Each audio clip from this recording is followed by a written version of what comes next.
Good morning, everyone. Welcome to Cooking with Nancy O and Rick here. And we have a fabulous recipe for you today. And it is a kale pesto. We're doing a little different twist on it, so you'll really enjoy it.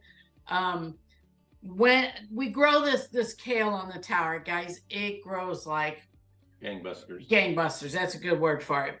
We have so much kale. We all know it's a superfood, and we all know that the taste is not everyone's favorite. So we have a pesto recipe today that we are going to make. And actually, let me back up. Look at how beautiful this kale grows. We have two different types here. And this one had a big long stem that I took off, but I should have left it on.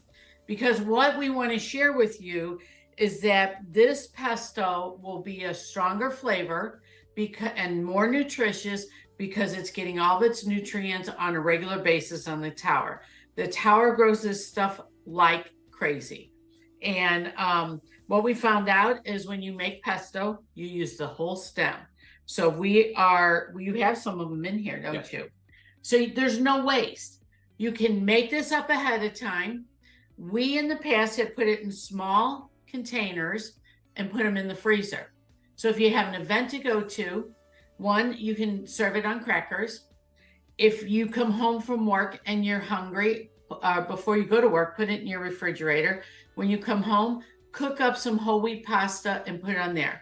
So we are actually going to serve our pesto today on linguine, whole wheat linguine, and it's a fast, easy meal. And the big thing is you keep them separate. You don't mix them until you're ready to eat. So you always have them separated, so you'll make your noodles that you want, that you think you'll eat, and then your pesto on there, and you can do it by the serving, which is fantastic for small families or even for one person, because you can freeze it in the size you'll use it. So let's start with this recipe. Okay. Are you ready? We are going to start with 3 cloves, and we're just going to mince them up in the food processor. Good. That's it. Yep, you have to do that first, honey. Okay.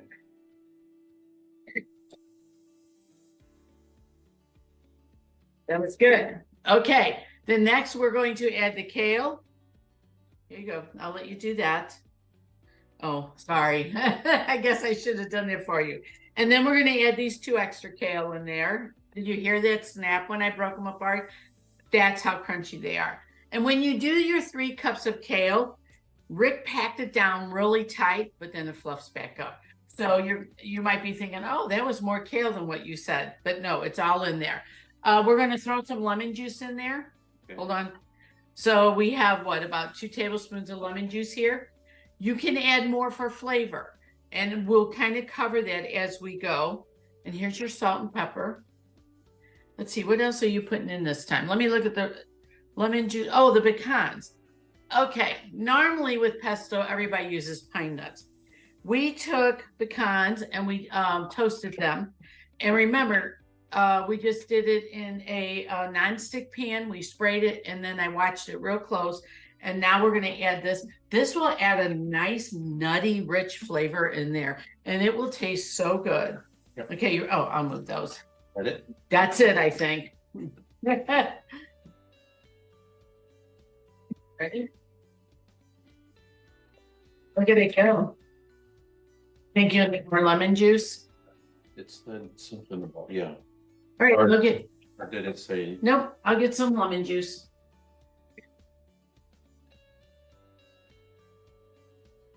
That's what shit tip. That'll do. Smush it a little. So I get some more lemon juice for him to use. Thank you.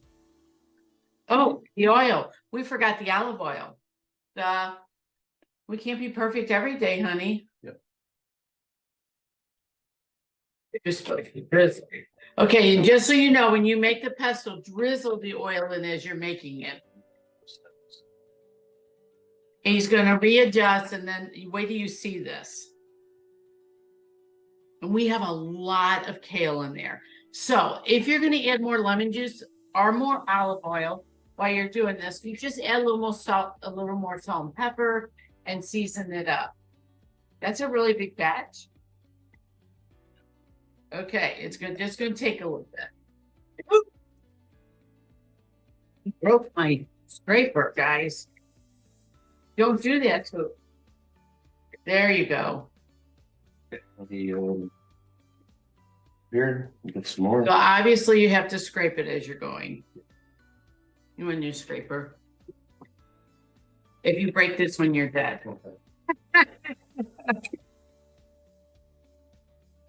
This is my favorite because it scraped all the sides already. Oh, look at that now. There's a little more one. I just put a pinch more of lemon juice in there, and boy, did that make a difference. Huh? Does it look good? Yep. Okay, so now I know why you mince the garlic up first, is because it needed to be all ground up in there so you can mix it. And I did a bowl here for you to put it in when you're done. So this is looking really good, guys. Pesto is like, we've done pesto with nasturtium. We've done it with the leaves of nasturtium flower. We've done the pesto, and we done the kale and the basil. Oh, look at that now. Oh, wow. Okay. So this is looking really good. Now I'm getting excited. It's thin enough to. Yeah. And then just put it in here. So before the show, I cooked up some linguine noodles. And what I did is I took some of the juice out, the water, before I drain them. Because what happens is when you add your pesto to the linguine or your whole wheat pasta, if it needs more liquid, you add the water that you cook the noodles in. So while you're doing that, I'm going to grab some noodles. And since my noodles were pre-cooked, they're probably going to need that water. Oh, look at that. And then we always use whole wheat pasta. It's just so much better for you. So, and I find it really filling. Do you, Rick? Yes. Yeah. And sometimes on a recipe with the whole wheat pasta, I found that I've had to adjust the water or the fluid that I put on it, the sauces and that. Okay.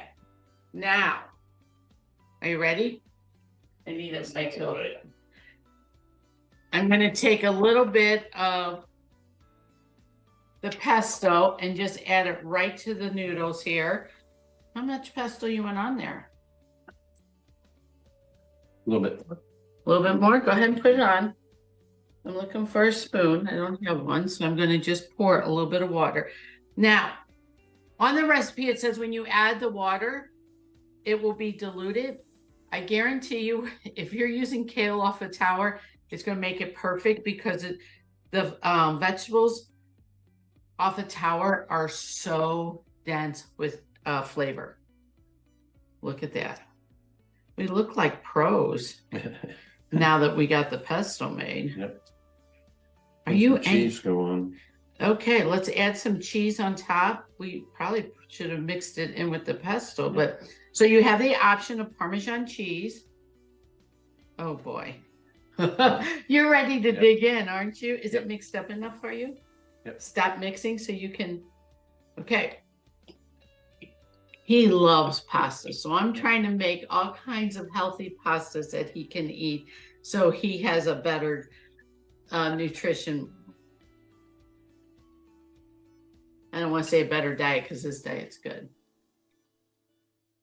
Very good. Green pasta. Green pasta. Good. Okay. Too much garlic? Not too bad. I think it'd be good with like a grilled chicken.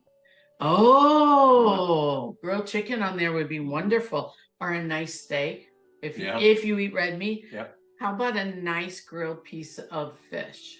That would work also. Or shrimp. Shrimp mixed right in? Yep. Laying on top? Mm-hmm. Okay. That would be really good. Was it really good? Yeah, it was. All right, I'm going to try it. I don't want to take a big bite, but it looks like I'm getting a big bite here, guys.